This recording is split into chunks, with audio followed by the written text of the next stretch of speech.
you set it right. Anketenkete featured in the previous one. I mean, so it didn't talk about what I am presenting. Absolutely. But let me ask you why you think that we will still be missing what you call those critical ingredients.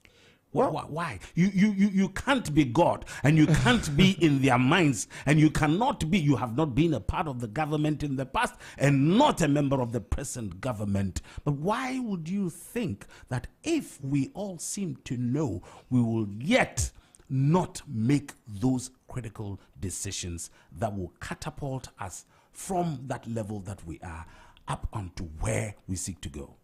Now I want to shift from the leaders, those are the forefront, and I want to move to the populace. Sometimes one of the reasons why I think we have what we have is because of the people and what they demand for. Perhaps that has not been what we are demanding for and asking for. Because if you look at it carefully, it appears as though for particular governments, sometimes they place what they want to do in terms of their priorities in sync with what the people want. And so perhaps if we start asking for these things, we are going to find them. Find expressions in the budget. Because nobody is asking for it. See, why is nobody asking why we have water bodies? I mean, today, Galamsey is destroying a huge number of them. We have fine sea. I mean, look at the coastal areas. Emmanuel, you mean you cannot ask why? I don't think we have all asked why. Oh, I'm starting with you, Emmanuel. You think you cannot ask I why? Ask why. Okay, and yet you have chosen not to ask why. I have not yet asked why. And you think that you'll be asking why? I am doing so this morning. All right.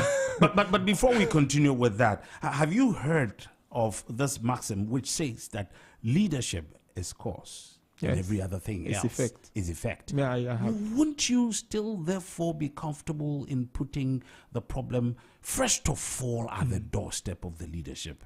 And then we can, of course, come back, to assess why Emmanuel, the economic analyst, and Emmanuel, the technical professor behind the console this morning, will not ask why we are not getting what we should be getting. Well, I think the point is this. I actually started from there. When I made the issue about easier to do, convenience, that was straight to them. Because I don't think they want to pay the price. Sometimes, these are transformational things. These are things that will live beyond you when you exit. We've seen a few of those in the past. Of course, we have. I mean, the General Champon era looked at, the Operation Feed Yourself and all that.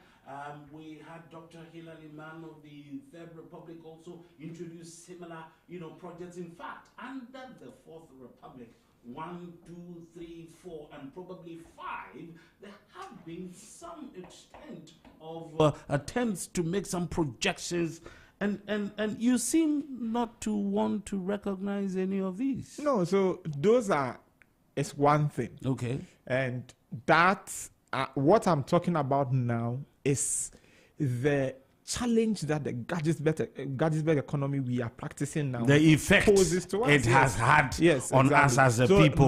My point is to move away from that. Move away from that. Because it's still interesting. I am told that it is easier for you to even trade with the West, with Europe, than to even trade within Africa. Let me ask you, have you actually flown to any West African, East African, Northern African country recently? Yeah, it's difficult. You know how easy it is to go outside of the continent, much more than trying to get into an African country. Precisely. I guess that's probably the answer. But I think that you have made some very interesting points here. And to the good listeners out there on Z101.9 FM, your lifestyle, leisure, and business platform is just about 48 minutes gone past the hour of 10 on Focus, where national developmental issues are dissected, they are deliberated upon, and some very interesting suggestions are made. Today, we're looking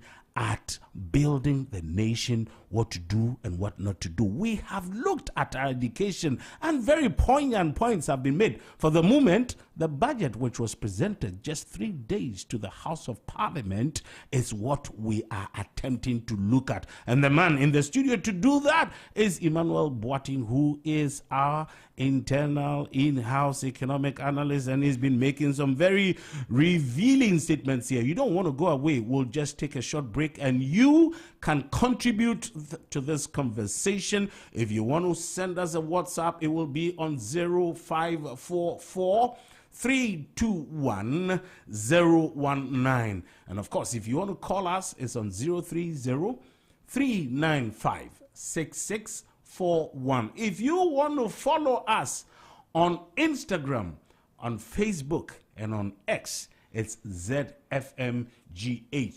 And if you move on to TikTok and YouTube, it's Z Multimedia. Make your contribution and let your voice be heard. We are asking why. Emmanuel has started asking the questions. You want to join us in asking those questions, but don't go away. Stay with us. We'll be right back after this short musical break. Z 101.9 FM. No interest for 2 years. Are you ready to step into your dream home? With Lakeside Estates' exclusive offer, you can own your own home in just 2 years with no interest repayment. This offers you affordable payments, flexible home purchase plan, quality homes, and lifestyle choice. Choose from a variety of beautiful homes in any of Lakeside Hills clusters. Your future awaits you. Imagine living in a home you love with the freedom to invest in your dreams without the burden of interest. As your CIMG Real Estate Company of the Year for the 4th time, we offer you hassle-free home acquisition. Call us today on 020-477-5040 or 020-141-8622. Don't miss out on this incredible opportunity. Call us now to learn more and schedule a tour for our available homes. T&C Supply. Make your dream a reality. Lakeside Estate. Quality homes for all. Z 101.9 FM. Okay, it's 50 minutes, and so in the next 10 minutes we'll be wrapping up, but we will not go until the right questions have been asked of the Honorable Finance Minister, His Excellency John Dramani Mahama, and including the whole people of the Republic of Ghana, because that is how, according to Emmanuel, we'll be moving away from the Gettysburg economy into the land of the economy of Ghana. So in just 1 second, Emmanuel, what you're saying is that we need to have a certain significant shift from the historical economic policies and practices that we have had into a new one. Just in 1 second, just tell me what it is that we would have to do, and then we'll move next into how this budget, which you have actually hailed, and I have heard several analysts, several experts put their hands together for the minister because they think at least this is a very hopeful budget that we have had. What do we do in moving from that old to the new? And then we'll come back to wrap up with what steps to do to make sure that the micro, we get it right. All right, thank you. I think the first thing I would want to say is aggressive industrialization and value addition. We need to focus on that. We know what our major primary commodities are. In fact, we know what the value chain is. We know how much it is worth. Sometimes you even sit in something that is in the north, you read about the value chain by, say, 2030. That is an investment opportunity we can take advantage of. And I think that is where we need to go. I am not saying do this at the neglect of the other sectors. That is not what I'm saying. Do this in addition to them, but place greater emphasis on that. Because if agriculture is your base, then it must be followed by industry before service picks up. But in Ghana, agriculture is the base. It seemed to me we have missed industry and we have moved on to services sector. And I think that is a situation we must come out of necessarily. Don't you think that the service sector has also been quite contributive to the national cake? Of course. Isn't that something that we should be looking at? The finance minister said that on Friday. He did. Right. So after all, it's not out of place. It's not out of place. Except that we need to get the basics right. Exactly. There is a certain progression you must follow. Okay. You don't skip the middle.